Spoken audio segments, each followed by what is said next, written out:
Audiolibro Ninfas del Valle. Autor Khalil Gibran.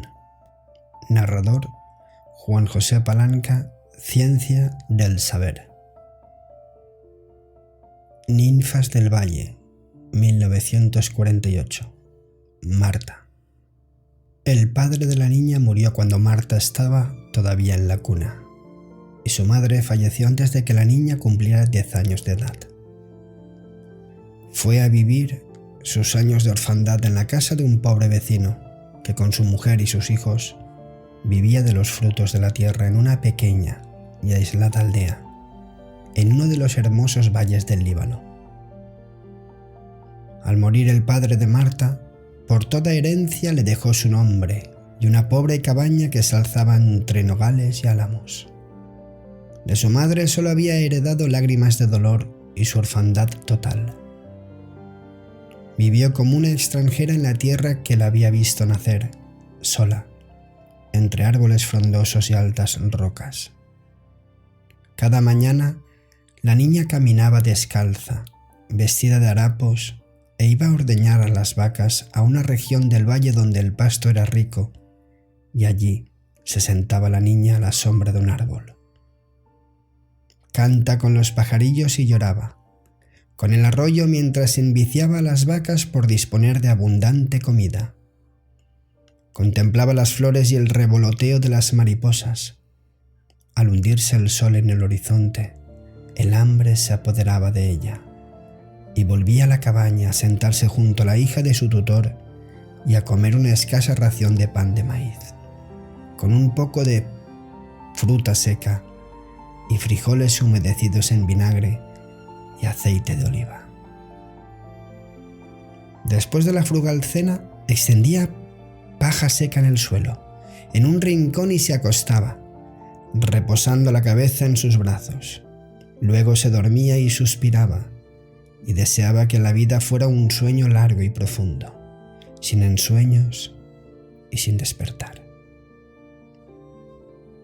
Cerca del alba, su tutor la despertaba bruscamente para que lo sirviera, y la niña despertaba temblando de miedo por la dureza y la ira de su tutor. Así pasaron varios años en la vida de Marta, la desventurada entre aquellas distantes colinas y apartados valles.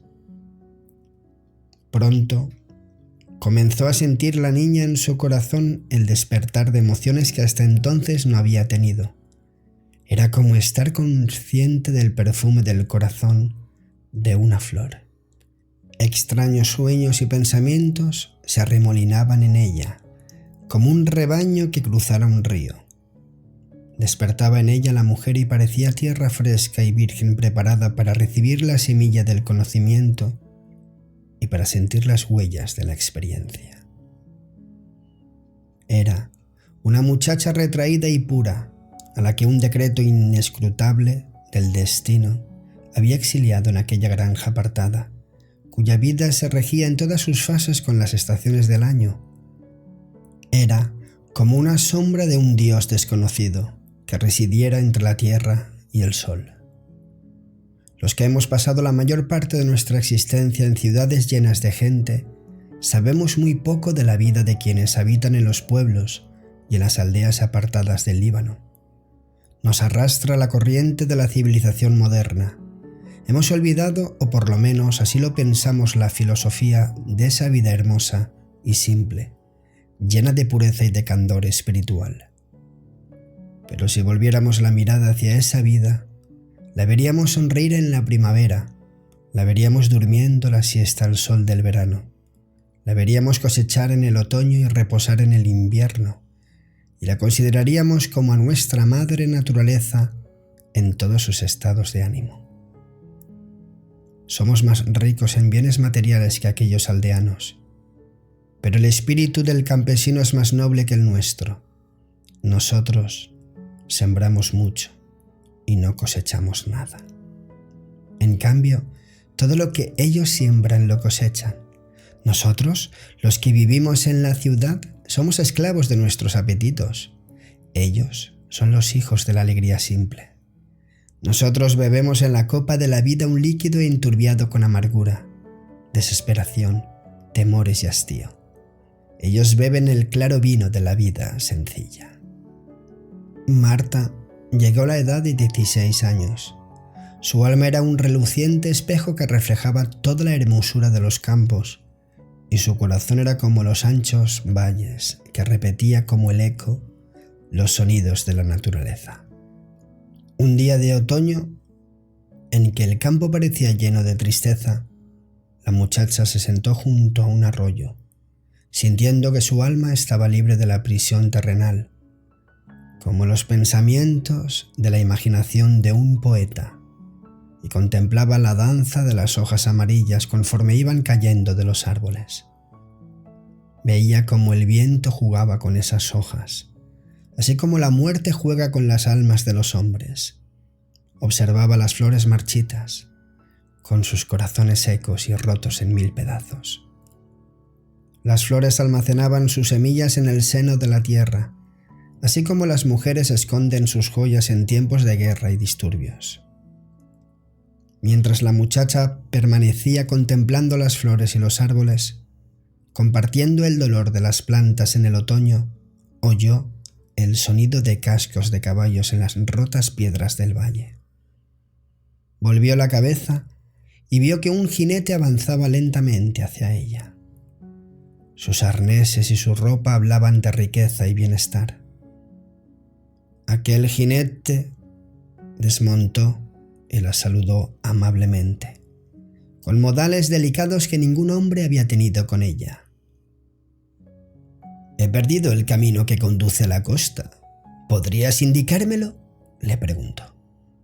La muchacha se puso en pie al borde del arroyo, erecta como una rama joven, y contestó: «No lo sé, señor, pero iré a preguntarle a mi tutor porque él sabe». Al pronunciar estas palabras, la muchacha sintió un poco de temor, y la timidez y modestia de su acento realzaron su juventud y su belleza. Ya se marchaba, cuando aquel hombre la detuvo con un ademán. El rojo vino de la juventud circulaba vigorosamente por sus venas, y su mirada cambió al decir: «No, no te vayas». La joven permaneció en pie, con expresión de sorpresa, pues había sentido en aquella voz una fuerza que le impedía moverse. Miró furtivamente al caballero, que a su vez la miraba con atención, con una mirada que ella no podía entender. Luego le dedicó una sonrisa tan encantadora, tan tierna, que la muchacha sintió ganas de llorar. Aquel hombre posó una mirada afectuosa en los pies descalzos, en las delicadas muñecas, en el terso cuello, en el suave y espeso cabello. Notó con creciente pasión la bronceada piel soleada y aquellos brazos que la naturaleza había hecho fuertes. Pero la muchacha permaneció silenciosa y avergonzada. No quería irse, y por razones que no lograba explicarse, tampoco podía hablar. La vaca lechera volvió aquella tarde al establo sin su ama, pues Marta no regresó. Al volver, su tutor de los campos la buscó por todas partes y no la encontró. La llamó por su nombre, pero no obtuvo más respuesta que los ecos de las cuevas y el ulular del viento en las copas de los árboles. Volvió entristecido a su cabaña y le dijo a su mujer lo que había pasado. La campesina lloró calladamente toda la noche y decía en medio de sus sollozos: «La he visto en sueños, en las garras de una bestia salvaje que rasgaba su cuerpo en pedazos mientras ella sonreía y lloraba». Tal es la historia sobre Marta cuando vivía en aquella hermosa aldea. Me la contó un viejo aldeano que la había conocido desde que era una niñita. La muchacha había desaparecido de aquella comarca sin dejar tras de sí más que unas cuantas lágrimas en los ojos de una campesina y un patético recuerdo que vagaba con la brisa de la mañana sobre el valle, y que luego, como el aliento de un niño en el cristal de una ventana, se desvaneció para siempre. Volví a Beirut en el otoño del año 1900, después de pasar mis vacaciones de estudiante en el norte del Líbano. Y antes de volver a mis estudios, Pasé una semana vagando alrededor de la ciudad en compañía de algunos camaradas, saboreando las delicias de la libertad, de la que los jóvenes están hambrientos, y que se les niega en sus casas y en las 4 paredes de las aulas. En esa edad y en tiempo de vacaciones, el joven es como un ave, que al encontrar abierta su jaula vuela llena de júbilo, con el corazón lleno de trinos y de la alegría de la escapatoria.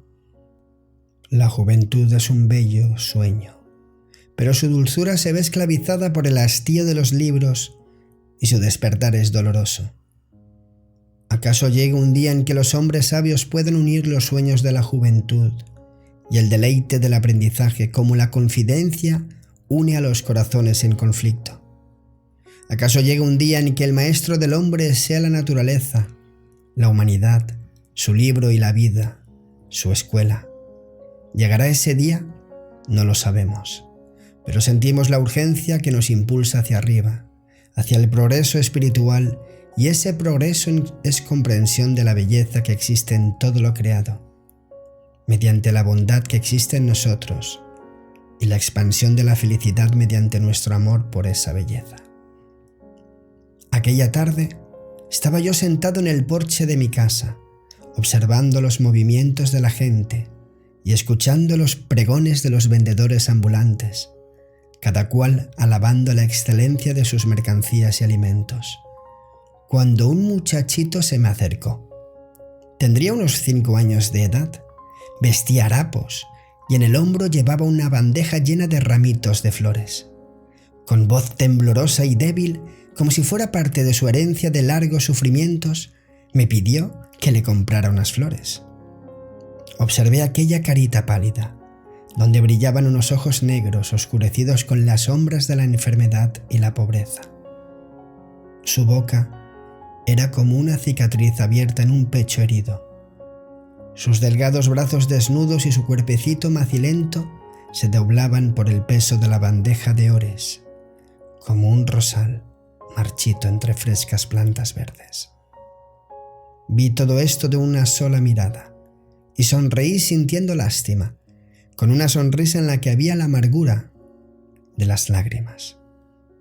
Una de esas sonrisas que nacen en la profundidad del corazón y afloran a los labios. Si reprimimos estas sonrisas, se reflejan en nuestros ojos. Le compré algunas flores, pero era su charla lo que quería yo comprar, pues sentí que en sus tristes miradas y en su lastimoso aspecto se escondía una tragedia. La tragedia de los pobres, que perpetuamente se representa en el escenario de los días. Al hablarle con palabras amables, se mostró amistoso, como si hubiera encontrado a alguien que le pudiera ofrecer un poco de protección y seguridad.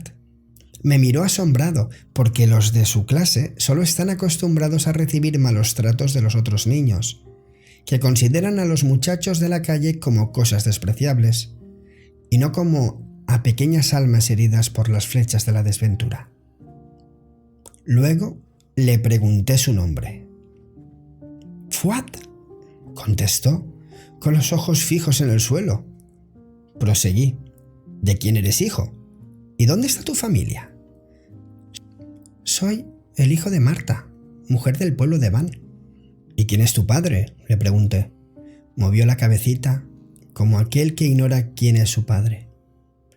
«Entonces, ¿en dónde está tu madre, Fuad?» «En casa enferma».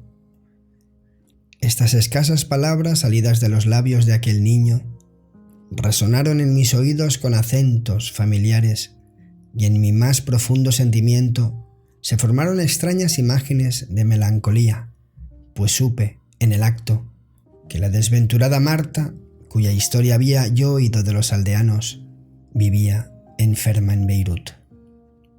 Aquella muchacha que solo ayer moraba entre los árboles y los valles, lejos del sufrimiento, estaba padeciendo las penalidades del hambre y del dolor en la gran ciudad. La muchacha huérfana que había pasado su niñez en diálogo con la naturaleza, cuidando de las vacas en los hermosos prados, había sido arrastrada por la marea de la corrupta civilización para convertirse en presa de la miseria y el infortunio.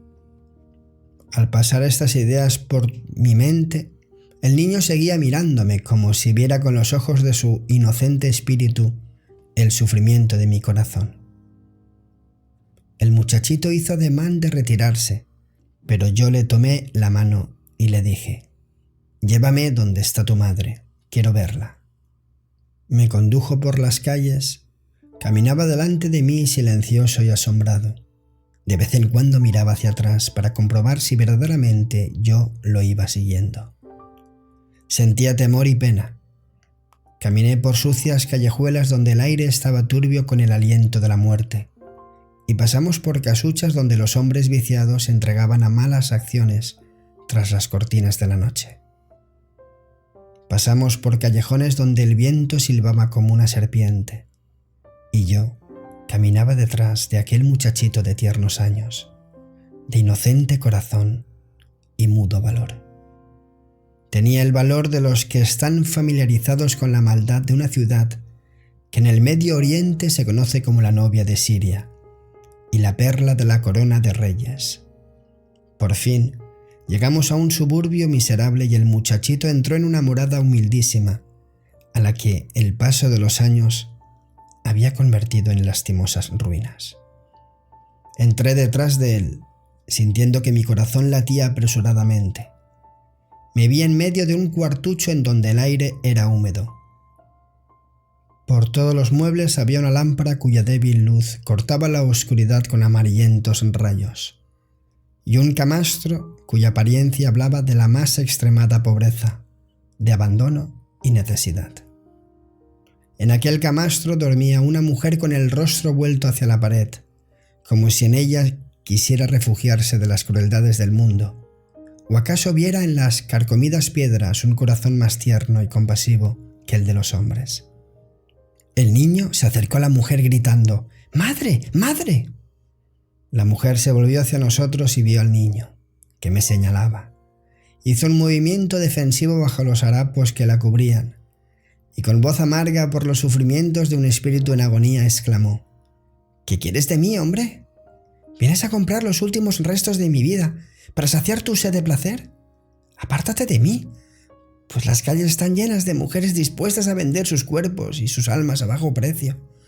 Yo no tengo que vender sino unos cuantos suspiros que pronto comprará la muerte con la paz de la tumba». Me acerqué a su lecho. Las palabras de aquella mujer llegaron a lo más profundo de mi corazón, porque eran el final de un relato triste. Le hablé, deseando que mis sentimientos fluyeran junto con mis palabras. «No tengas temor de mí, Marta. No he venido a verte como una bestia de rapiña, sino como un hombre triste. Soy del Líbano y he vivido mucho tiempo entre esos valles y aldeas, cerca de los bosques de cedros. No temas nada, Marta». La mujer escuchó mis palabras y supo que surgían de la profundidad de un espíritu que lloraba junto con ella, pues tembló en su lecho como una rama desnuda ante el viento invernal.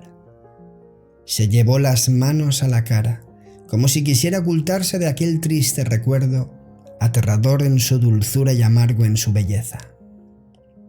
Tras un silencio y un suspiro, volvió a aparecer su rostro entre los hombros temblorosos. Vi sus ojos hundidos que parecían mirar algo invisible allí, en el vacío de aquella habitación, y vi que sus labios temblaban con desesperación. En su garganta roncaba ya la muerte con un profundo y lastimoso lamento. Luego habló con acento de súplica debilitado por el dolor: «¿Has venido aquí movido por la bondad y la compasión? Y si es verdad, la compasión por los pecadores es un acto piadoso, y si la compasión por los que se han extraviado es meritoria, el cielo te recompensará. Pero te ruego te alejes de aquí y vuelvas al lugar de donde vienes, pues tu presencia en este sitio arrojará vergüenza sobre ti, y tu compasión por mí te valdrá insultos y desprecio. Vete, antes de que alguien te vea en este cuarto manchado por los cerdos. Camina con premura y tápate el rostro con tu capa, para que ningún transeúnte pueda reconocerte. La compasión que sientes no me devolverá mi pureza, ni borrará mi pecado, ni apartará la poderosa mano de la muerte que ya pesa sobre mí. Mi maldad y mis culpas me han arrojado a estas negras profundidades. Que tu compasión no te acarree escarnio. Soy una leprosa que vive entre las tumbas. No te acerques a mí para que la gente no te considere sucio y se aparte de ti. Vuelve ahora a aquellos sagrados valles, mas no menciones mi nombre, pues el pastor rechazará a la oveja enferma para que no se contagie su rebaño. Y si algún día debes mencionarme, di que Marta, mujer del pueblo de Van, ha muerto, no digas nada más. Luego tomó las manecitas de su hijo y las besó tristemente. Suspiró y volvió a hablar. La gente mirará a mi hijo con desprecio y burla, diciendo que es un retoño del pecado. Dirán que es el hijo de Marta, la ramera, el hijo de la vergüenza y del azar. Dirán de él cosas peores, pues la gente es ciega y no verá que su madre ha purificado su niñez con dolor y con lágrimas, y que le ha dado la vida con su tristeza y su infortunio. Moriré, dejándolo huérfano entre los hijos de la calle, solo en su existencia sin piedad, con un terrible recuerdo como una única herencia. Si es cobarde y débil, se avergonzará en este recuerdo, pero si es valeroso y justo, su sangre circulará con orgullo. Si el cielo lo preserva y le da fuerzas para llegar a ser un hombre, el cielo lo ayudará para luchar contra quienes le han hecho daño a él y a su madre. Pero si muere y lo liberan del peso de los años, me encontrará en el más allá donde todo es luz y reposo, esperando su llegada. Mi corazón me inspiró estas palabras. No eres leprosa, Marta, aunque hayas morado entre las tumbas. No eres impura aunque la vida te haya colocado en las manos de los impuros. La impureza de la carne no puede llegar al espíritu puro, y los copos de nieve no pueden matar a las vivientes semillas. ¿Qué es la vida, sino una era de tristezas donde las espigas de las almas se esparcen antes de dar fruto? Tengamos piedad del trigo que no cae en la era, pues las hormigas de la tierra se lo llevarán, y las aves del cielo se lo llevarán, y ese trigo no entrará en los graneros del dueño del campo. Eres víctima de la opresión, Marta, y quien te ha oprimido nació en un palacio, y es grande por su riqueza, pero de alma pequeña. Eres perseguida y despreciada, pero más vale que una persona sea la oprimida y no la opresora. Y es mejor ser víctima de los instintos humanos que ser poderoso para aplastar las flores de la vida y desfigurar las bellezas del sentimiento con los malos deseos. El alma es un eslabón en la cadena divina. El calor de la vida puede torcer este eslabón y destruir la belleza de su redondez, pero no puede transformar su oro en otro metal. Antes bien, el calor puede hacer que el precioso metal brille más.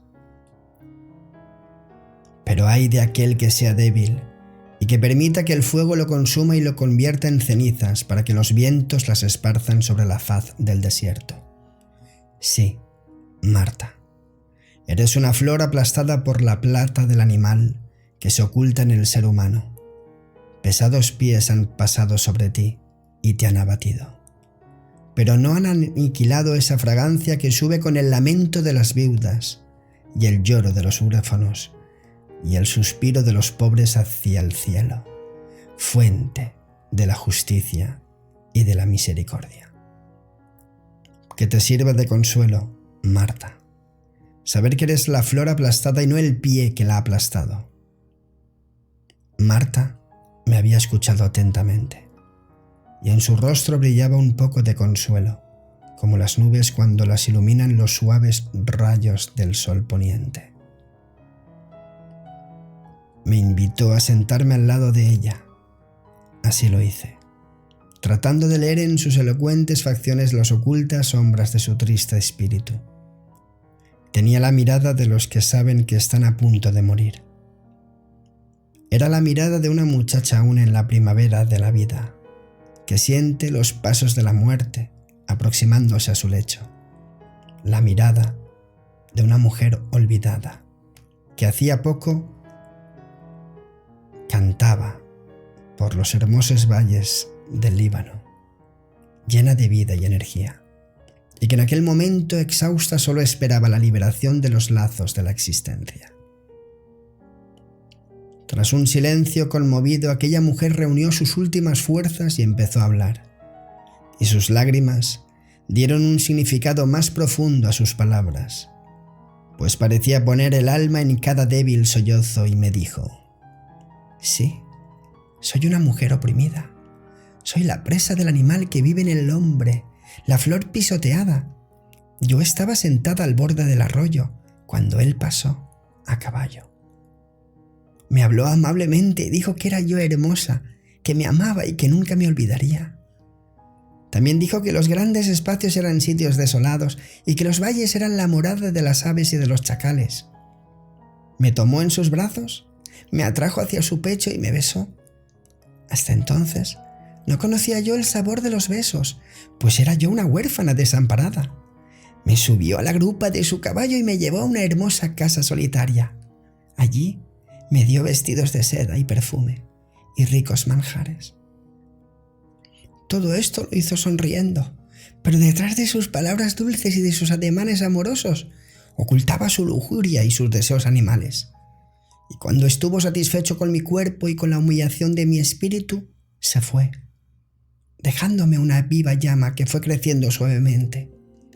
Luego caí en esta oscuridad fuente de dolor y amargas lágrimas. Así, la vida se dividió para mí en dos partes, una débil y desamparada, y la otra más pequeña que lloraba en los silencios de la noche, buscando volver al gran vacío. En aquella casa solitaria mi opresor nos dejó a mí y a mi niño de brazos, entregados a las crueldades del hambre, del frío y de la soledad. No teníamos más compañero que el miedo, ni más consuelo que el llanto. Los amigos de aquel hombre acudieron a verme y se dieron cuenta de mis necesidades y de mi debilidad. Acudieron uno tras otro, con la intención de comprarme con riquezas y de darme pan a cambio de mi honor. Muchas veces estuve a punto de liberar a mi espíritu con mi propia mano, pero no lo hice, porque mi vida ya no me pertenecía a mí sola. Era también de mi hijo, que el cielo había apartado de su reino, así como la vida me había apartado y hundido en las profundidades del abismo. Y ahora está cercano el momento en que mi novio, el espíritu de la muerte, vendrá por mí tras larga ausencia para llevarme a su blando lecho. Después de un profundo silencio que fue como la presencia de invisibles espíritus, alzó la mirada hacia mí, una mirada en la que ya se observaban las sombras de la muerte, y con dulce voz continuó: «Oh justicia, que estás oculta tras estas imágenes aterradoras. Tú, y solo tú, puedes oír el lamento de mi espíritu que se va y el clamor de mi corazón abandonado. A ti solo te pido que tengas piedad de mí, para que con tu mano derecha protejas a mi hijo y con la izquierda recibas mi espíritu». Sus fuerzas menguaron y su respiración se hizo más débil. Miró a su hijo con dolorosa y tierna mirada, y luego bajó los ojos lentamente y con voz que casi era un silencio, empezó a recitar: «Padre nuestro que estás en los cielos». Dejó de oírse su voz, pero sus labios siguieron moviéndose un rato. Luego, todo movimiento abandonó a su cuerpo. Recorrió un estremecimiento a aquella mujer, suspiró por última vez, y su rostro se volvió intensamente pálido. El espíritu abandonó el cuerpo y los ojos siguieron mirando lo invisible. Al llegar el alba, el cuerpo de Marta fue puesto en un ataúd de madera y llevado en hombros por dos personas de condición humilde. La enterramos en un campo desierto muy lejos de la ciudad, pues los sacerdotes no quisieron orar sobre aquellos restos, ni permitieron que los huesos de Marta reposaran en el cementerio, donde las cruces son centinelas de las tumbas. No hubo más dolientes que acompañaran el cadáver hasta aquella alejada fosa que el hijo de Marta y otro muchacho, al que las adversidades de la existencia le habían enseñado a ser compasivo.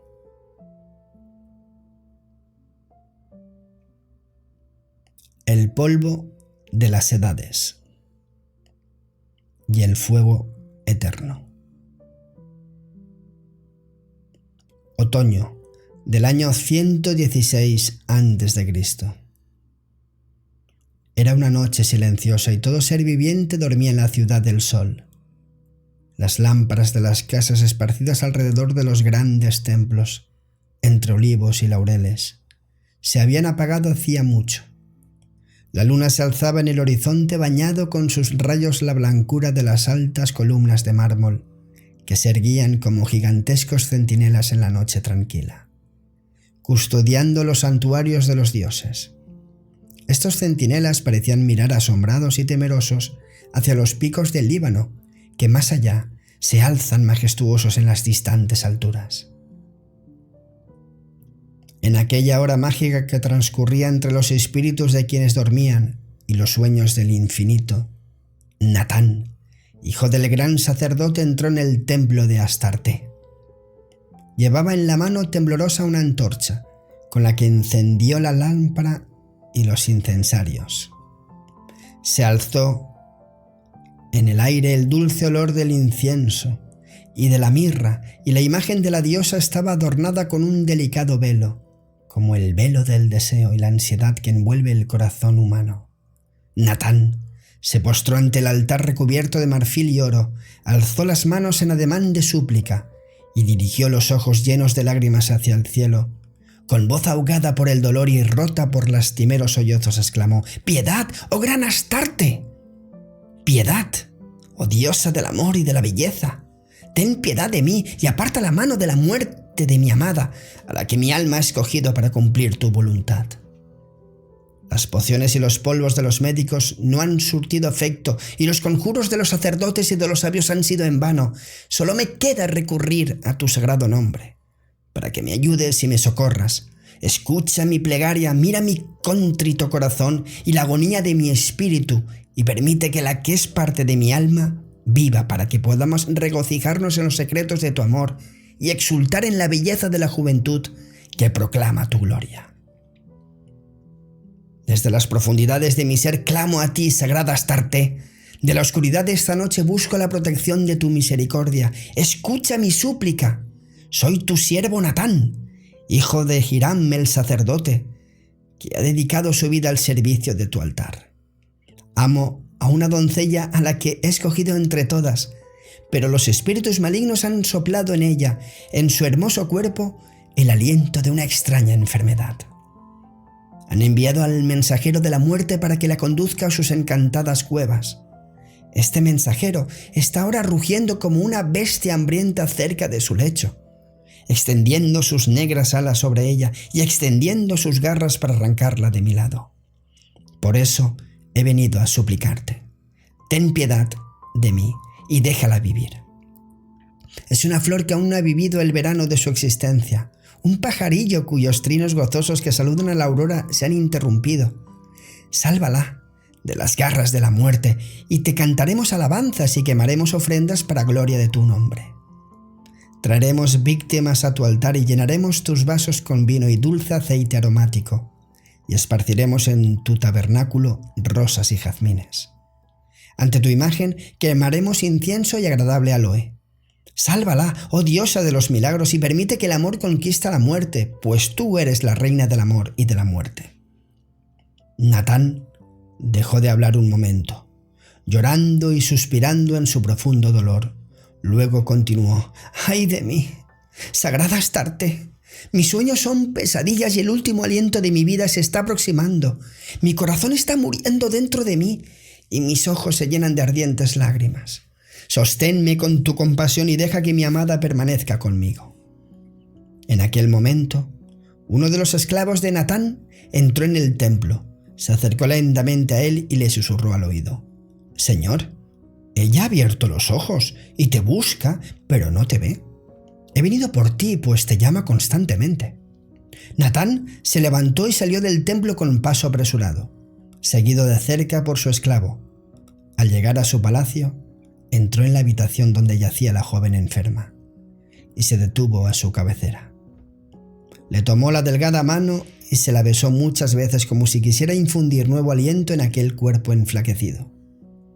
Volvió ella el rostro que había estado oculto entre cojines de seda, lo miró, y en los labios de la enferma apareció la sombra de una sonrisa, lo único vivo que había quedado de aquel hermoso cuerpo. Era como el último rayo de luz de un espíritu que ya se desprendía, como el eco de un lamento en un corazón que sentía próximo el fin. Habló, y su aliento era como el tenue sollozo de un niño hambriento. «Los dioses me llaman, esposo de mi alma, y la muerte ha llegado para separarme. No sientas pesar, pues la voluntad de los dioses es sagrada, y las demandas de la muerte son justas. Me voy ahora. Pero las copas gemelas del amor y de la juventud aún están llenas en nuestras manos, y las sendas de la vida gozosa se extienden ante nosotros. Me voy, amado mío, a la región de los espíritus, pero volveré a este mundo. Astarte, devuelve a esta vida las almas de los amantes que se van a lo infinito, antes de probar las delicias del amor y las alegrías de la juventud. Volveremos a encontrarnos, Natán, y juntos beberemos el rocío de la mañana en las copas de los narcisos, y nos regocijaremos al sol y con los pájaros de los campos. Hasta pronto, amado mío». La voz de la muchacha se convirtió en un susurro, y sus labios empezaron a temblar como los pétalos de una flor con la brisa de la aurora. Natán la abrazó, mojando su cuello con amargas lágrimas. Al tocar los labios de Natán, la boca de la muchacha la sintió fría como el hielo. Lanzó el joven un terrible grito, rasgó sus vestiduras y se arrojó sobre aquel cuerpo muerto. Mientras el espíritu de Natán, en su agonía, estaba suspendido entre el profundo mar de la vida y el abismo de la muerte. En la calma de aquella noche temblaron los párpados de los que antes dormían, y las mujeres del barrio sollozaron y las almas de los niños sintieron miedo, pues la oscuridad y el silencio se llenaron de agudos lamentos, que se alzaron del palacio del sacerdote de Astarte. Al llegar la mañana, la gente buscó a Natán para consolarlo en su aflicción, pero no lo encontró. Muchos días después, al llegar la caravana de Oriente, el guía relató que había visto a Natán allá lejos, en el desierto, vagando como un alma en pena entre las gacelas. Pasaron los siglos y los pies del tiempo derrumbaron las obras de las edades. Los antiguos dioses se ausentaron de la tierra y otros dioses los sustituyeron. Eran dioses de furia, ávidos de ruinas y destrucción. Arrasaron el hermoso templo de la ciudad del sol y destruyeron sus hermosos palacios. Sus otros verdes jardines se secaron y los fértiles campos se convirtieron en tierras desoladas. En aquel valle solo quedaron ruinas, espectros del ayer que recordaban el débil eco de salmos cantados a las pasadas glorias. Pero las edades, al pasar y barrer las obras del hombre, no pueden destruir sus sueños, ni debilitar sus más hondos sentimientos y emociones. Los sentimientos y las emociones son perdurables como el espíritu inmortal. Acaso se escondan a veces, pero solo se ocultan temporalmente, como el sol en el ocaso, o como la luna cuando se acerca la mañana.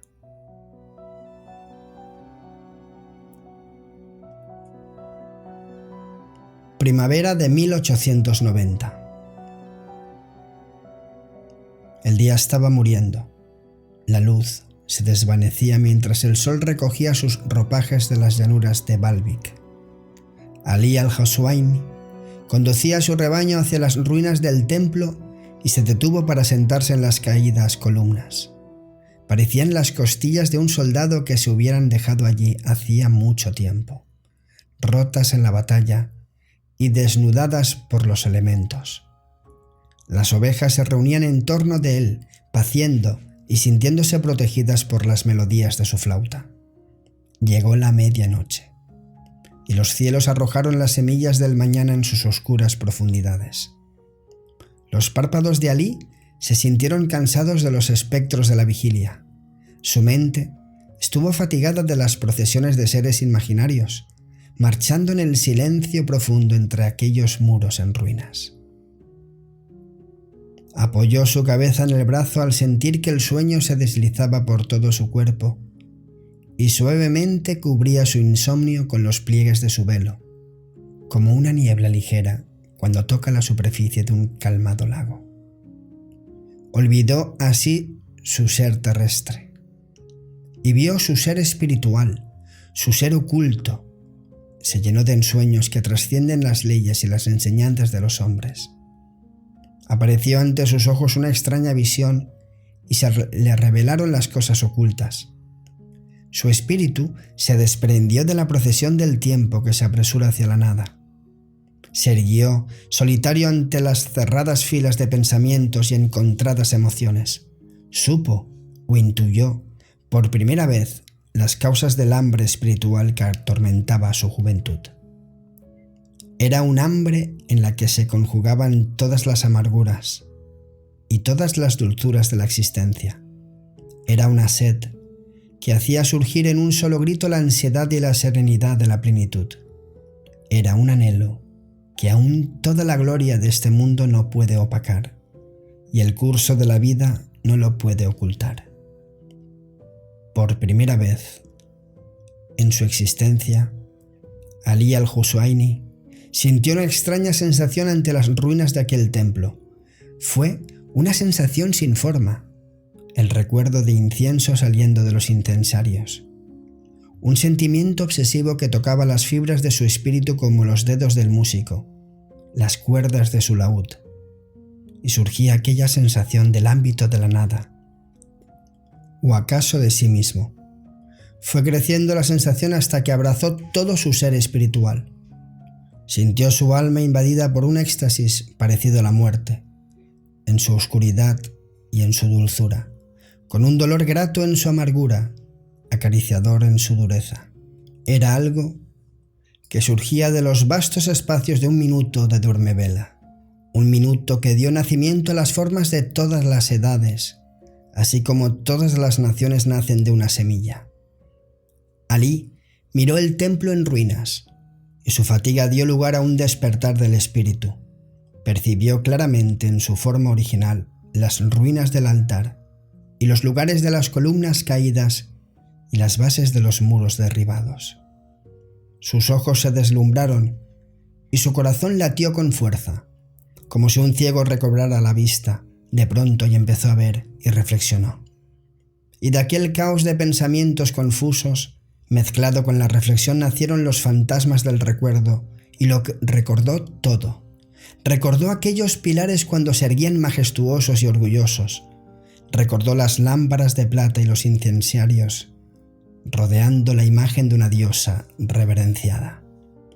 Recordó a los venerables sacerdotes llevando sus ofrendas ante el altar recubierto de marfil y oro. Recordó a las doncellas cantando alabanzas a la diosa del amor y de la belleza. Recordó todo aquello con certera claridad. Sintió que las figuras de las cosas dormidas cobraban vida en los silencios de su profundo ser. Pero el recuerdo solo le trajo formas confusas, y el recuerdo solo nos trae los ecos de las voces que una vez oímos. Era más que un recuerdo. ¿Cuál era el lazo de unión que juntaba esos recuerdos de una vida pasada? De un joven criado entre las tiendas, que había vivido la primavera de su existencia cuidando de su rebaño en los valles salvajes. Ali se levantó y caminó entre las ruinas y las piedras rotas. Aquellos distantes recuerdos alzaron el velo del olvido en los ojos de su mente, como cuando una mujer aparta una telaraña de su espejo. Así, pensando en estas cosas, llegó al centro mismo del templo como si una atracción mágica hubiera guiado sus pasos. Y de pronto vio ante él una estatua rota que yacía en el suelo. Involuntariamente se postró ante aquella imagen. Los sentimientos religiosos fluían en el interior de él, como la sangre de una herida abierta. Sus latidos eran como las olas del mar. Al levantarse y caer, lanzó un suspiro sintiéndose humilde y reverente, y lloró Ali, pues sintió una desoladora pena, una soledad inmensa y una distancia aniquiladora que separaban a su espíritu de aquel espíritu de belleza que estaba a su lado antes de vivir su vida actual. Sintió su esencia misma como parte de una llama que Dios había separado de su ser antes del principio de los tiempos. Sintió el aleteo leve del alma en sus huesos presa de la fiebre, y en las silientes células de su cerebro sintió que un potente y sublime amor se apoderaba de su alma y de su corazón. Un amor que revelaba al espíritu las cosas ocultas del espíritu y que separaba con su poder a la mente de las regiones de las medidas y de la pesantez. Un amor que oímos hablar cuando las lenguas de la vida están silentes, que contemplamos como un pilar erguido, como una columna de fuego, cuando la oscuridad oculta a todo ser y a toda cosa. Este amor y este ser infinito habían descendido al espíritu de Alí y habían despertado en él sentimientos amargos y dulces a la vez, así como el sol da a las flores hermosura, pero también espinas. ¿Qué es este amor? ¿De dónde viene? ¿Qué pide a un joven que reposa junto a su rebaño entre los templos en ruinas? ¿Qué es ese vino que fluye por las venas de aquel a quien dejaron indiferente las hermosas doncellas? ¿Qué significaba ese amor y de dónde provenía? ¿Qué quería Alí, que solo se ocupaba de sus ovejas y de tocar la flauta apartado de los hombres? ¿Acaso era algo sembrado en su corazón por las bellezas terrestres, sin que sus sentidos se hubieran dado cuenta? ¿O acaso era una brillante luz cubierta por el velo de la niebla y que empezaba a iluminar el vacío de su alma? ¿O acaso era un sueño que habla llegado en la quietud de la noche para burlarse de él? ¿O bien una verdad que había existido y existiera desde el principio hasta el fin de los tiempos? Alí cerró los ojos llenos de lágrimas y extendió las manos como un mendigo en busca de piedad. Sintió que su espíritu temblaba. De ese temblor salieron sollozos que al mismo tiempo eran quejas y fuego de ansiedad. Con voz casi inaudible como un tenue suspiro, Alí preguntó: ¿Quién eres tú, que estás tan cerca de mi corazón sin que te puedan ver mis ojos, separándome de mí mismo y uniendo mi presente a las distantes y olvidadas edades? ¿Eres una ninfa? ¿Un espíritu que llega desde el mundo de los inmortales para hablarme de la vanidad de la vida y de la fragilidad de la carne? ¿Acaso eres el espíritu de la reina de los genios, que ha salido del seno de la tierra para esclavizar mis sentidos y convertirme en la risa de los jóvenes de mi tribu? ¿Quién eres tú? ¿Y qué es esta tentación que avanza sin obstáculos y destruye, apoderándose de mi corazón? ¿Qué sentimientos son estos que me llenan de fuego y de luz? ¿Quién soy yo? ¿Y quién es este nuevo ser al que llamo yo, pero que es extranjero para mí mismo? ¿Acaso la fuente de la vida que absorbo con las partículas del aire y yo mismo nos hemos convertido en un ángel que ve y oye todas las cosas secretas?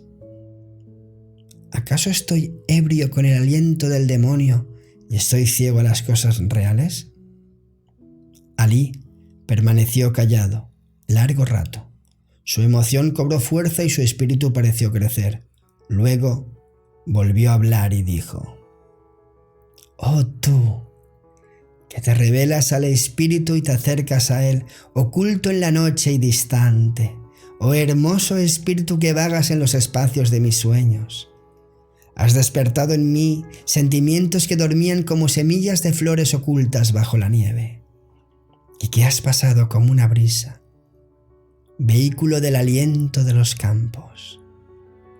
Has tocado mis sentidos hasta hacerlos estremecerse como las hojas de un árbol. Deja que te vea, si acaso tienes cuerpo y sustancias. Ordena al sueño que cierre mis párpados, para que pueda verte en mis sueños si estás libre de las ataduras de la tierra. Déjame tocarte, deja que oiga tu voz. Aparta el velo que cubre todo mi ser y destruye la tela que oculta lo que hay en mí de divino. Dame alas, para que pueda volar en pos de ti hasta las regiones en que se reúnen los espíritus, si eres un habitante de esas regiones. Toca con tu magia mis párpados, y te seguiré hasta los secretos lugares donde moran los buenos genios, si eres una de las ninfas. Coloca tu mano invisible en mi corazón y llévame, si tienes el poder de hacer que te sigan tus elegidos. Así susurró Alí en los oídos de la oscuridad las palabras que surgían del eco de una melodía en las profundidades de su corazón. Entre su visión y lo que le rodeaba flotaban los fantasmas de la noche, como incienso que saliera de sus ardientes lágrimas. Y en las paredes del templo aparecieron mágicas pinturas coloreadas con los tonos del arco iris. Así transcurrió una hora. Sintió regocijo en medio de sus lágrimas y se alegró en medio de su pena. Escuchó los latidos de su corazón y miró más allá de todas las cosas sensibles. Como si las formas de esta vida se fueran borrando y en su lugar apareciera un maravilloso sueño lleno de belleza y de imponentes imágenes. Como un profeta que mira los astros de los cielos buscando inspiración divina, Alí esperó los próximos minutos. Su respiración anhelante se convirtió en un calmado aliento, y su espíritu pareció salir de él y vagar en torno de él, y luego retornar como si estuviera buscando entre aquellas ruinas el espíritu de un ser querido. Despuntó la aurora, y el silencio tembló al paso de la brisa. Los vastos espacios sonrieron como aquel que duerme y ve en sueños la imagen del ser amado. Surgieron pajarillos de las grietas, de las ruinosas paredes, y avanzaron entre los pilares cantando y llamándose, y saludando la llegada del día. Alí se puso en pie y se llevó la mano a la frente con fiebre. Luego miró en torno de él como quien no sabe en dónde está. Luego, como Adán al abrir los ojos con el aliento de Dios, miró ante él maravillado. Se acercó a sus ovejas y las llamó. Estas se levantaron, se sacudieron y trotaron calmadamente detrás de él hacia los verdes pastizales. Alí caminó al frente de su rebaño, con los grandes ojos fijos en la serena atmósfera.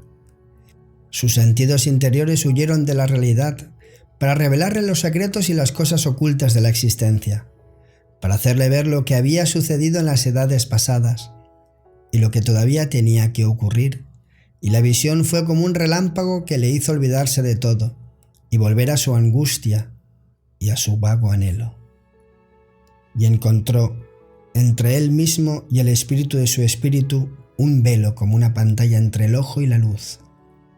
Suspiró y pareció surgir una llama de su ardiente corazón.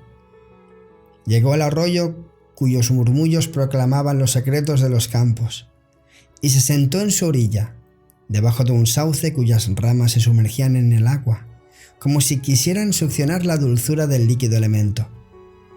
Las ovejas pacían cerca de él, y el rocío de la mañana resplandecía en la blancura de los vellocinos.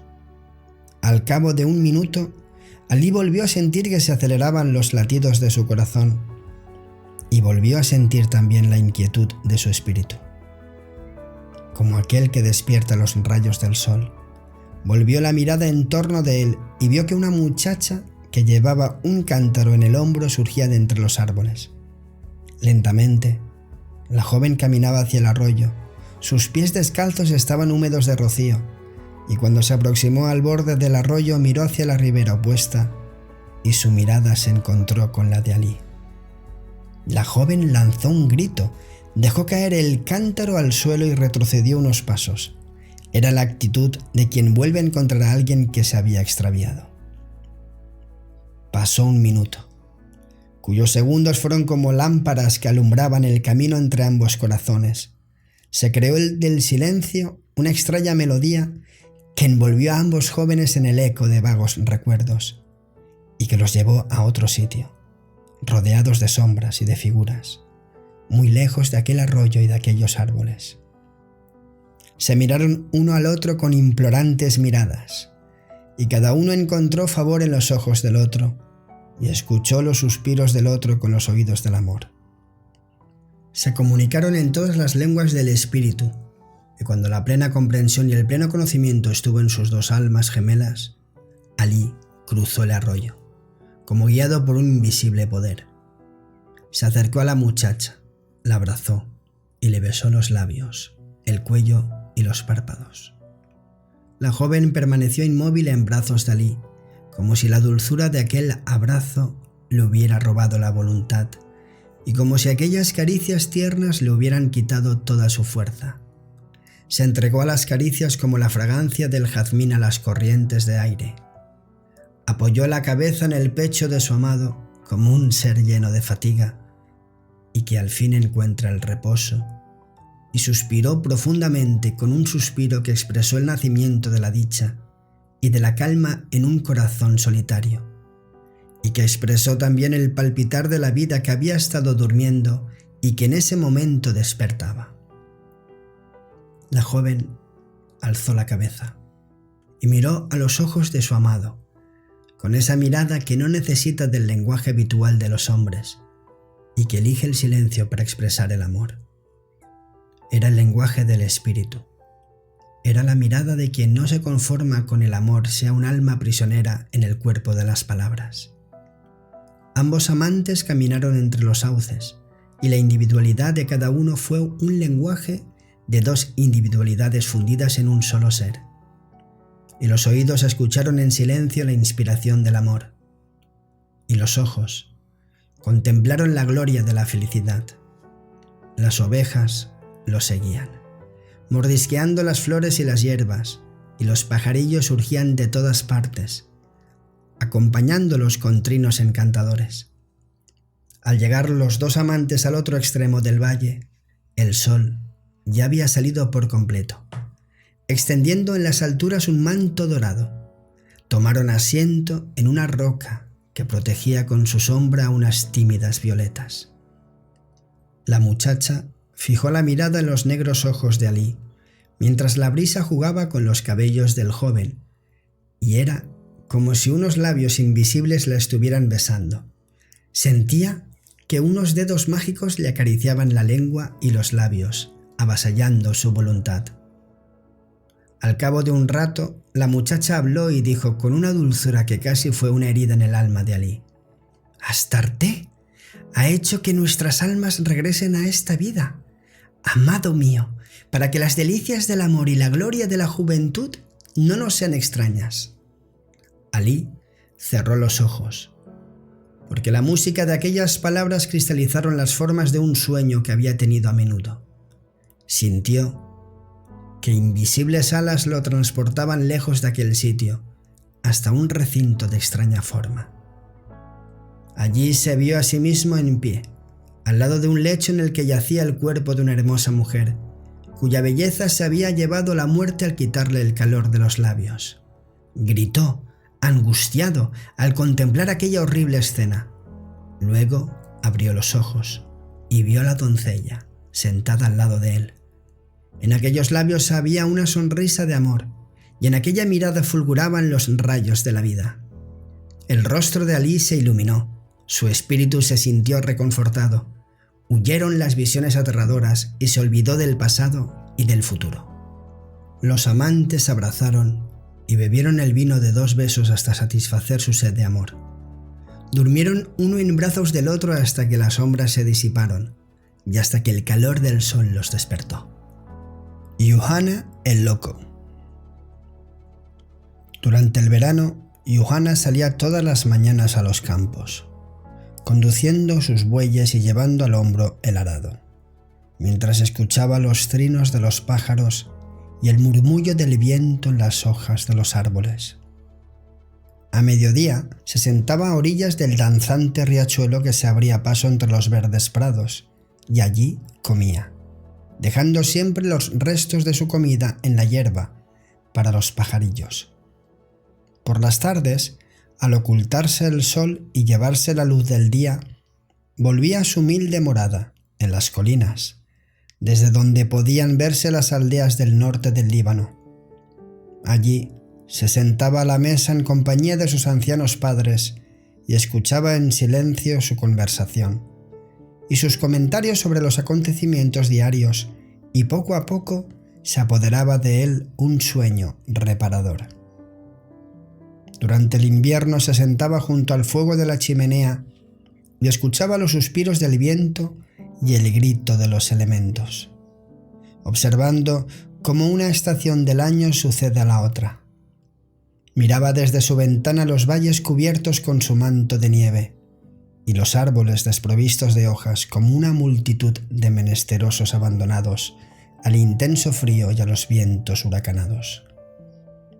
En las largas noches invernales permanecía despierto mucho tiempo después de que sus padres se habían retirado a dormir, y abría un viejo arcón de madera, del que sacaba el libro de los Evangelios, para leerlo en secreto al débil resplandor de una lámpara, y de cuando en cuando miraba en dirección de su padre dormido, que le había prohibido leer el santo libro. La prohibición obedecía a que los sacerdotes no permitían a la gente sencilla e ignorante asomarse a los secretos de las enseñanzas de Jesús. Y si leían el libro, la Iglesia los excomulgaba. Así pasaba Yuhana los días de su maravillosa juventud, entre aquellos campos de maravillosa belleza y el libro de Jesús, lleno de luminosas enseñanzas y de valores espirituales. Siempre que hablaba su padre, Yuhana permanecía silencioso, escuchándolo con respeto. A veces se sentaba entre sus compañeros jóvenes como él, y también permanecía silencioso, mirando por encima de ellos la línea en donde la luz crepuscular tocaba el azul del cielo. Siempre que iba a la iglesia volvía de ella sintiendo tristeza, porque las enseñanzas que se impartían desde el púlpito y desde el altar no eran como las que él leía en los evangelios. Además, Yuhana observaba que la vida de los fieles y de los pastores espirituales no era la hermosa vida de la que había hablado Jesús el Nazareno. Volvió la primavera a los campos y a los prados, y la nieve se fundió. En las cumbres de las montañas quedó todavía un poco de nieve, que después se derritió también y corrió por las laderas convertida en arroyo que serpenteaba por los bajos valles. Pronto los riachuelos se juntaron hasta formar ríos más anchos, cuyos torrentes anunciaban a todos que la naturaleza había despertado de su sueño. Los manzanos y los nogales florecieron, y los álamos y los sauces adquirieron nuevas hojas. En las alturas surgió la verde hierba y se abrieron las flores, y Yuhana se hastió de su existencia junto a la chimenea. El ganado se inquietaba en el establo, ávido de verdes pastos, pues la provisión de paja y centeno ya casi se había acabado. Así pues, Yuhana liberó el ganado de su encierro y lo condujo a campo abierto. Llevó su Biblia oculta bajo la capa, para que nadie la viera, y llegó al prado cercano al extremo del valle contiguo a los campos de un monasterio que alzaba su negra silueta como una torre entre las cuestas de las colinas. Allí, el ganado se dispersó a pastar. Yuhana se sentó apoyando la espalda en una roca y contempló el valle en toda su belleza, mientras de tiempo en tiempo leía el libro que le hablaba del reino de los cielos. Era un día de fines de Cuaresma, en que los aldeanos que se habían abstenido de comer carne esperaban con impaciencia la llegada de la Pascua florida, pero Yuhana, como todos los campesinos pobres, no sabía la diferencia que hay entre los días de ayuno y los días de abundancia. Para él, toda la existencia era un largo día de ayuno. Su alimento consistía de una hogaza de pan, amasada con el sudor de su frente, y de fruta comprada con el producto de rudo trabajo. Para él, la abstención de la carne y de ricos manjares era algo natural, y el ayuno no le producía hambre corporal, sino espiritual. Le comunicaba la tristeza del Hijo del Hombre y el término de la vida de Jesús en la tierra.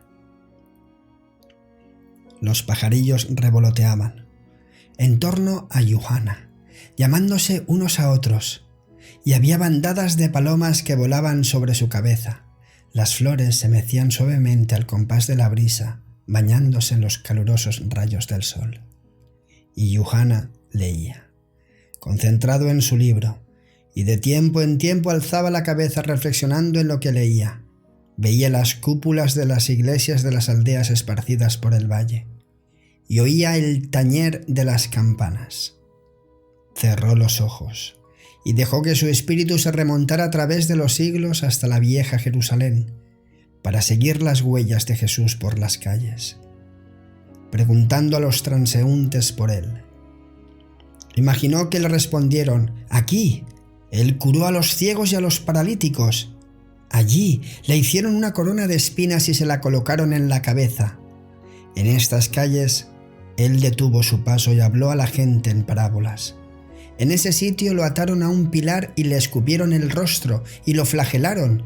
En ese jardín le perdonó a la ramera sus pecados. Allá, él cayó bajo el peso de la cruz. Pasaron las horas, mientras Yuhana sufría con la agonía del cuerpo del hombre Dios, y se exaltaba con el espíritu. Al levantarse Yuhana, el sol estaba en el cenit. Miró en torno a él y buscó a sus vacas por todas partes, perplejo ante su desaparición en aquellos pastizales planos, y al llegar al camino que se interna por los campos, como las líneas de la palma de la mano, vio a lo lejos a un hombre vestido de negro, en pie, en medio de los jardines. Apresuró el paso para ir a su encuentro, y al acercarse vio que era uno de los monjes del monasterio.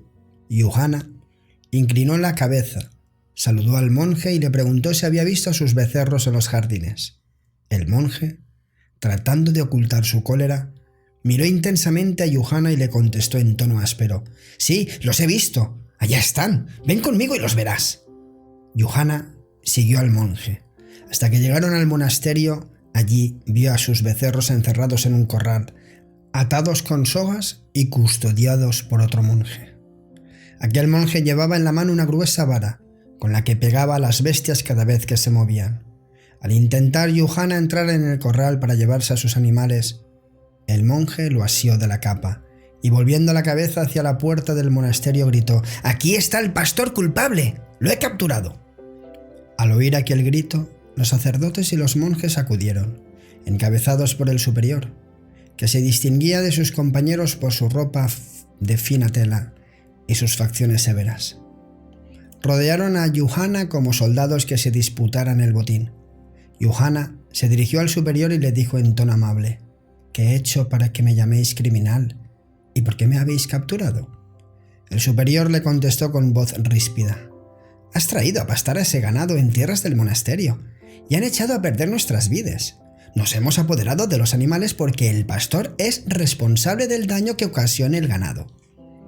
El airado rostro del superior se hizo más severo conforme hablaba. Yuhana respondió humilde: «Padre, son criaturas sin inteligencia, y yo soy un pobre hombre que no posee sino las fuerzas de sus brazos y estas bestias. Permítame que me las lleve, y le prometo no volver nunca por estos prados». El padre superior dio un paso hacia adelante, alzó la mano señalando hacia el cielo y dijo: «Dios nos ha colocado en este sitio y nos ha confiado la custodia de esta tierra, que fue la tierra de su elegido, el profeta Elías. Custodiamos esta tierra de día y de noche, pues es una tierra sagrada. Los que se acerquen a ella serán consumidos por el fuego eterno. Si te niegas a dar cuenta de tus actos ante el monasterio, el pasto se convertirá en veneno en las entrañas de tus bestias. No habrá escapatoria para ti, pues retendremos las bestias en nuestro corral hasta que hayas pagado los daños». Ya se marchaba el superior cuando Yuhana le detuvo y le dijo con voz suplicante: «Le ruego, mi señor, por aquellos sagrados días en que Jesús sufrió por nosotros y María lloró de dolor, que me deje irme con mis bestias. No se ensañe conmigo. Yo soy un hombre pobre y el monasterio es rico y poderoso. Seguramente me perdonará mi tontería y tendrá piedad de mi padre». El superior Lo miró con burla y desprecio y le dijo: «El monasterio no te perdonará ni el valor de un solo grano. Estúpido, no importa que seas rico o pobre. Y no eres nadie para conjurarme en nombres de las cosas sagradas, pues solo nosotros sabemos los secretos de los sagrados misterios. Para poder llevarte tus animales, tendrás que pagar 3 denarios por el daño que han causado». «Padre», dijo Johanna con voz temblorosa, «no tengo nada, ni una moneda de cobre. Tenga compasión de mí y de mi pobreza». El superior se acarició la túpida barba y dijo: «En ese caso, márchate, y vende parte de tus tierras y vuelve con los 3 denarios. ¿No es mejor para ti entrar en el reino de los cielos aunque no poseas ni un pedazo de tierra, que atraerte la ira de Elías con tus testarudos argumentos ante su altar, e ir al infierno donde todo es fuego eterno?» Johanna permaneció callado un rato. Luego sus ojos se iluminaron y en sus facciones se advirtió una gran alegría. Su actitud cambió, de súplica a la actitud de fuerza y resolución. Cuando volvió a hablar, en su voz había el conocimiento y la determinación de la juventud. ¿Deben los pobres vender la tierra con la que ganan el pan diario para llenar más los cofres del monasterio donde abundan el oro y la plata? ¿Acaso los pobres deben ser más pobres y morir de hambre para que el gran Elías perdone los pecados de unas bestias hambrientas? El superior alzó la cabeza con soberbia y replicó: «Jesús el Cristo dijo: a todo aquel que tenga se le dará más, en abundancia, pero a aquel que nada tenga se le quitará hasta lo poco que tenga». Al oír Johanna estas palabras, sintió que su corazón latía más aprisa. Sintió que su espíritu ganaba estatura. Era como si la tierra estuviera creciendo a sus pies. Sacó de su bolsillo su Biblia como el guerrero que desenfunda su espada para defenderse y exclamó: «¿Así os burláis de las enseñanzas de este libro, hipócritas, y usáis lo más sagrado para difundir el mal? Pobres de vosotros cuando el Hijo del Hombre venga por segunda vez y convierte en ruinas vuestros monasterios, esparza sus pies tras el valle y queme con fuego vuestros altares y vuestras imágenes. Caiga sobre vosotros la inocente sangre de Jesús y las lágrimas de su madre, que os llevarán a la profundidad del abismo. ¡Ay de vosotros, que adoráis los ídolos de vuestra codicia y que ocultáis en vuestros negros hábitos la negrura mayor de vuestras acciones! ¡Ay de vosotros, que movéis los labios recitando plegarias, mientras vuestros corazones son duros como la roca! Que os inclináis humildemente ante los altares, pero que en vuestras almas os rebeláis contra Dios. En vuestra dureza de corazón me habéis traído a este sitio como un transgresor que ha tomado un poco de pasto de la tierra que el sol ha nutrido para todos nosotros. Cuando os ruego en nombre de Jesús y de los días de su pasión, os burláis de mí, como de alguien que no sabe lo que dice. Tomad este libro y leedlo, y mostradme cuándo Jesús no perdonó. Leed esta divina tragedia y decidme cuándo habló Jesús sin misericordia y sin compasión. ¿Fue en el sermón de la montaña? ¿O en sus enseñanzas en el templo ante los perseguidores de la ramera? ¿O en el Gólgota, cuando abrió los brazos en la cruz para abrazar a toda la humanidad? Mirad hacia abajo, todos vosotros, los duros de corazón, y contemplad estas pobres aldeas en cuyas moradas los enfermos agonizan en lechos de dolor. Mirad esas prisiones en que los desventurados ven pasar los días con desesperación. Observad esas ricas puertas a las que acuden los mendigos. Ved esos caminos en los que duerme el forastero pobre, y ved en esos cementerios cómo lloran la viuda y el huérfano. En cambio, vosotros vivís aquí en la ociosidad y en la molicie, gozando del fruto de la tierra y de las uvas de la viña. Nunca visitáis a los enfermos ni a los presos, jamás ofrecéis alimento a quien tiene hambre, ni dais refugio al forastero, ni consoláis a los que sufren. Y no os contentéis con lo que tenéis, y habéis robado a nuestros antepasados. Extendéis las manos como la serpiente venenosa extiende la cabeza para robar a la viuda el trabajo de sus manos, y al campesino sus ahorros para la ancianidad. Yuhana dejó de hablar para tomar aliento y luego prosiguió, con la cabeza erguida orgullosamente, pero dijo en tono sereno: «Vosotros sois muchos, y estoy solo. Haced conmigo lo que gustéis. La oveja puede ser presa de los lobos en la oscuridad de la noche, pero su sangre manchará las piedras del valle hasta que llegue la aurora y salga el sol». Así habló Yuhana, y en su voz había una fuerza de inspiración, una fuerza que mantenía inmóviles a los monjes y les causaba creciente ira. Los monjes temblaron de rabia y rechinaron los dientes como leones hambrientos, esperando una señal del jefe para caer sobre el joven y destrozarlo. Permanecieron callados hasta que Yuhana dejó de hablar, y quedó en silencio, como la calma después de una tempestad que ha destrozado las ramas más altas de los árboles y las más fuertes plantas. Luego, el superior gritó lleno de ira: «¡Apodérense de ese miserable pecador! ¡Quítenle el libro y húndanlo en la oscura celda! Los que maldicen a los elegidos de Dios no tendrán perdón ni aquí ni en el otro mundo». Los monjes se abalanzaron sobre Yuhana como el león sobre su presa. Le ataron los brazos y se lo llevaron a una pequeña celda, y antes de echar cerrojo a la puerta magullaron su cuerpo con golpes y puntapiés. Y en aquel oscuro sitio yació Yuhana, el vencedor, a quien una ingrata fortuna había hecho cautivo de sus enemigos. Por una estrecha hendidura de la pared miró el valle, que reposaba a la luz del sol. Su rostro se iluminó y su espíritu sintió el abrazo de una resignación divina.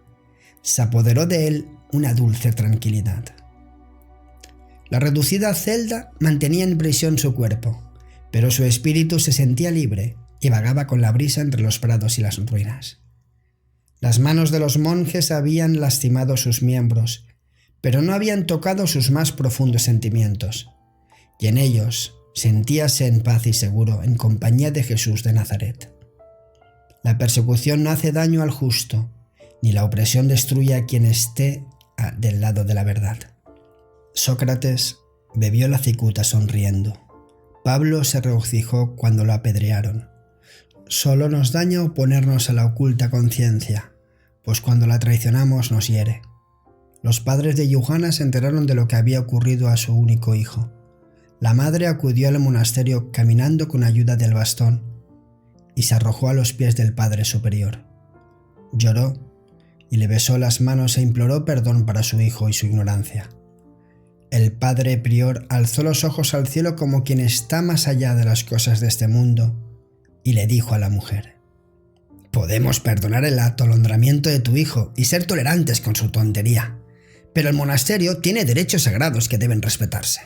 Nosotros en nuestra humildad perdonamos a los ofensores de los hombres, pero el gran Elías no perdona a quienes profanan sus viñedos y a los que llevan a pastar las bestias en su sagrada tierra».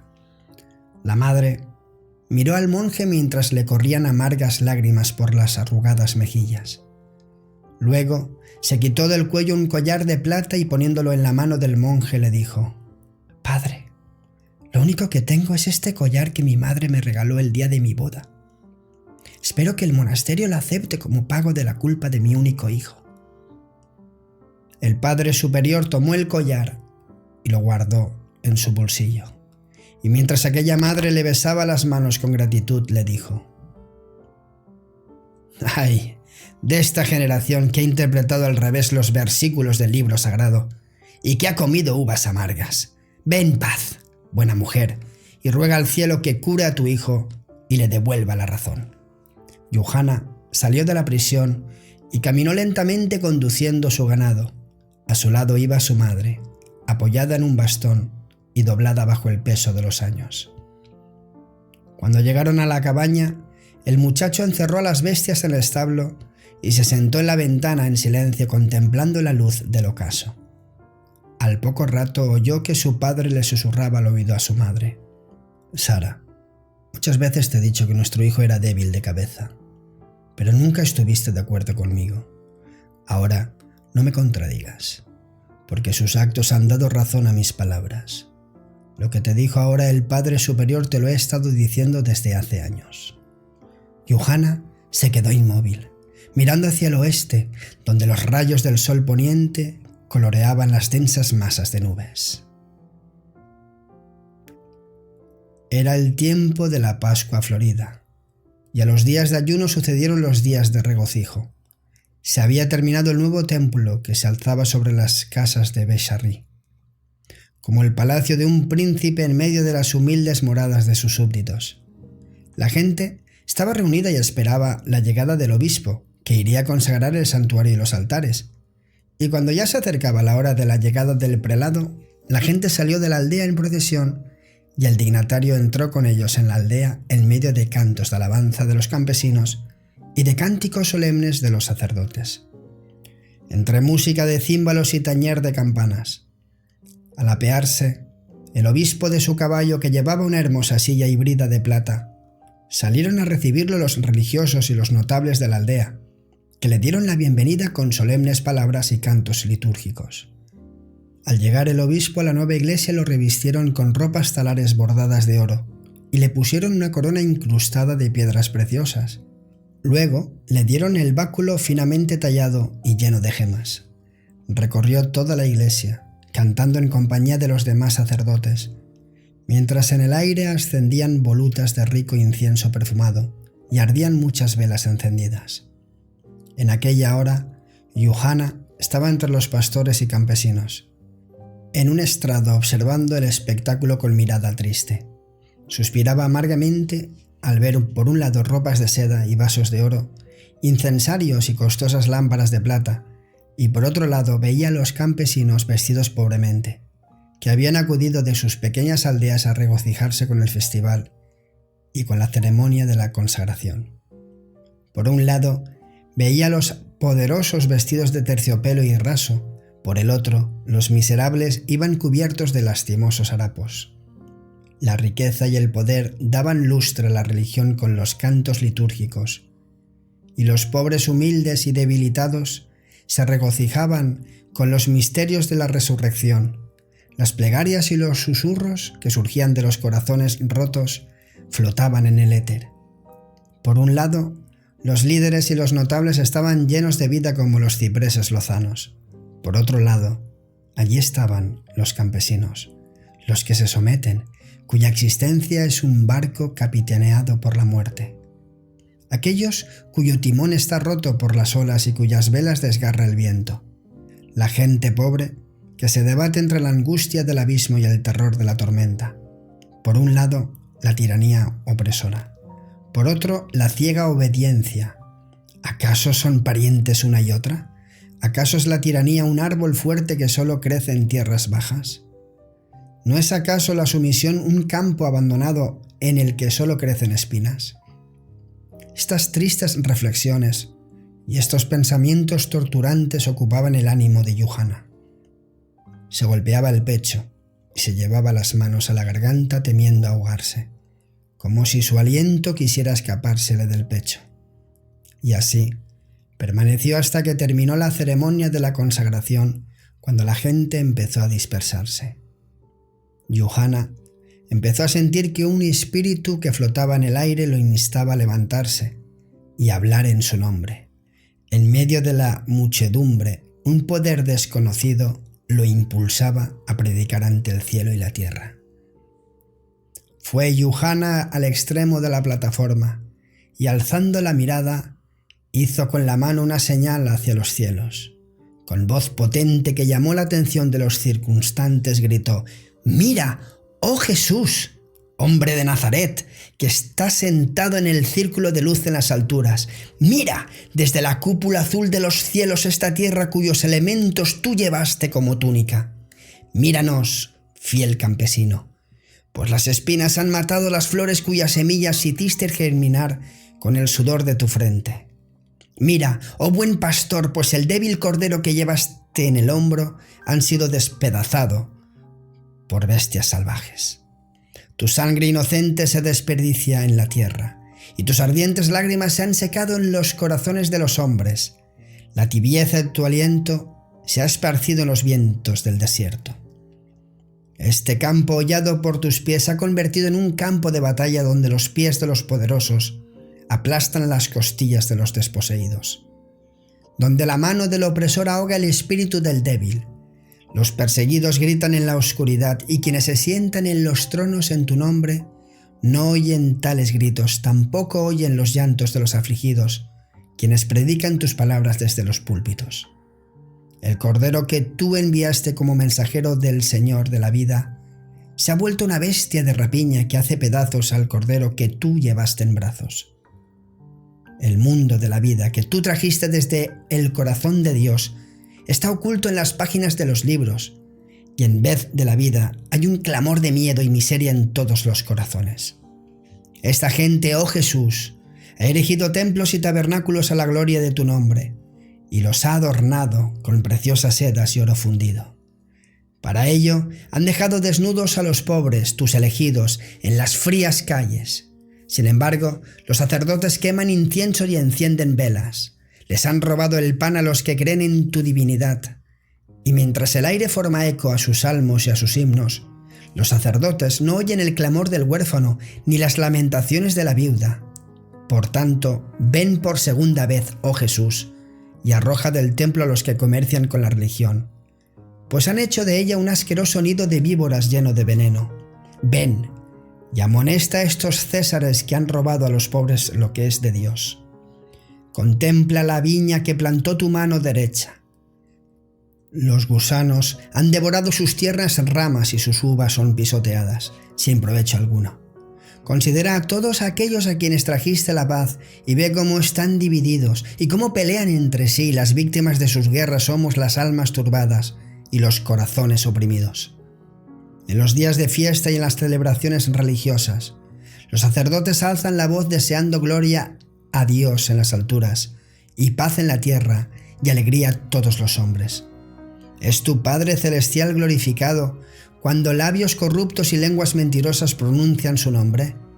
Hay paz en la tierra cuando los hijos del sufrimiento aran los campos y ven que sus fuerzas se van debilitando en la luz del sol para llenar las bocas de los poderosos y las entrañas de los tiranos. Hay alegría cuando los desposeídos consideran la muerte como liberación. ¿Qué es la paz, dulce Jesús? Es eso que está en los ojos de los niños hambrientos y en los pechos de hambrientas madres que viven en moradas frías y oscuras.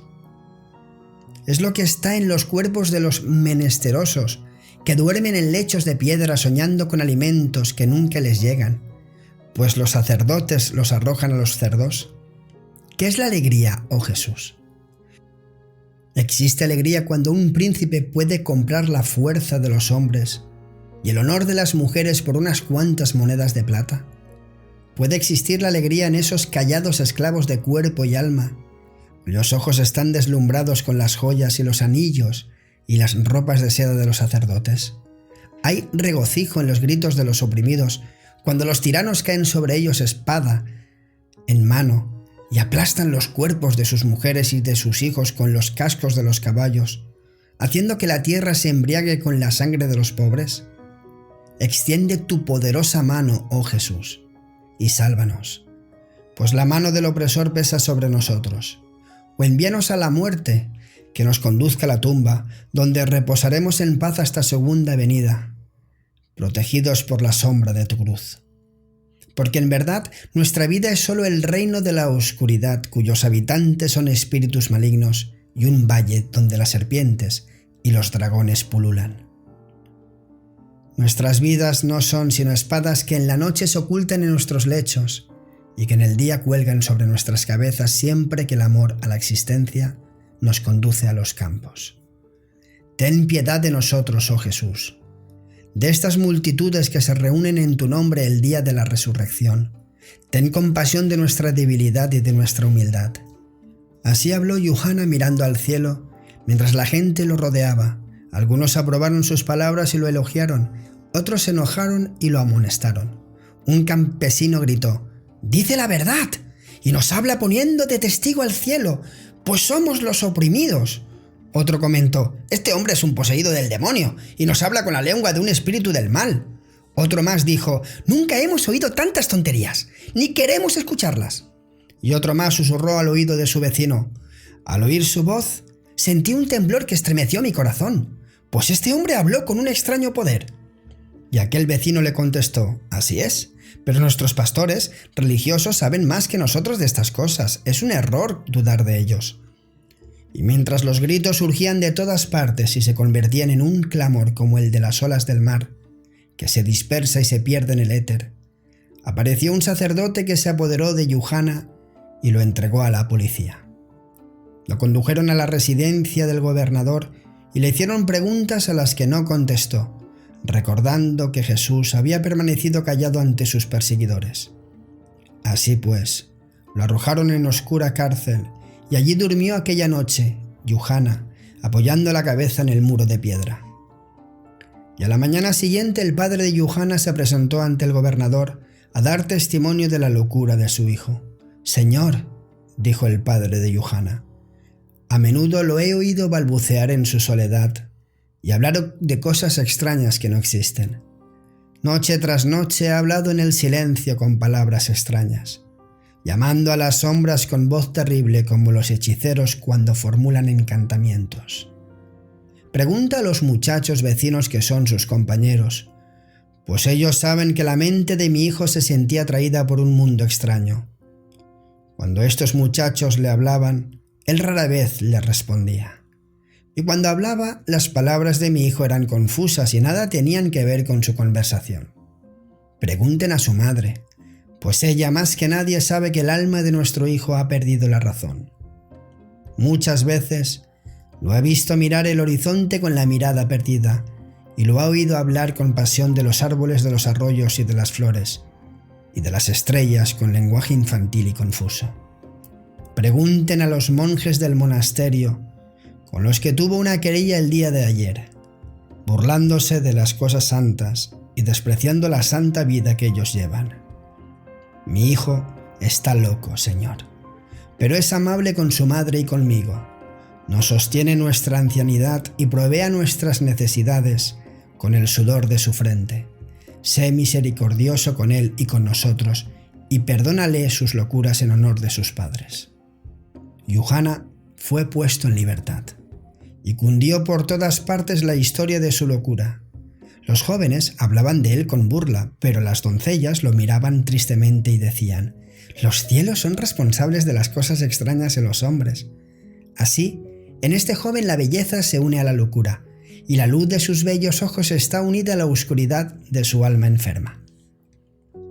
Entre las colinas y la pradera, cubierto con su vestido de plantas y flores, estaban Yuhana sentado cerca de sus becerros, que habían llegado a aquellos buenos pastizales huyendo de la violencia y de la lucha de los hombres. Yuhana miraba con los ojos enturbiados por las lágrimas las villas y caseríos esparcidos en las cuestas del valle, y exhalando un hondo suspiro, repetía a menudo estas palabras: «Vosotros sois muchos y yo estoy solo. Decid lo que queráis de mí y haced conmigo lo que os plazca. La oveja puede ser presa de los lobos en la oscuridad de la noche, pero su sangre manchará las piedras del valle hasta que llegue la aurora y vuelva a salir el sol». Fin del audiolibro Ninfas del Valle.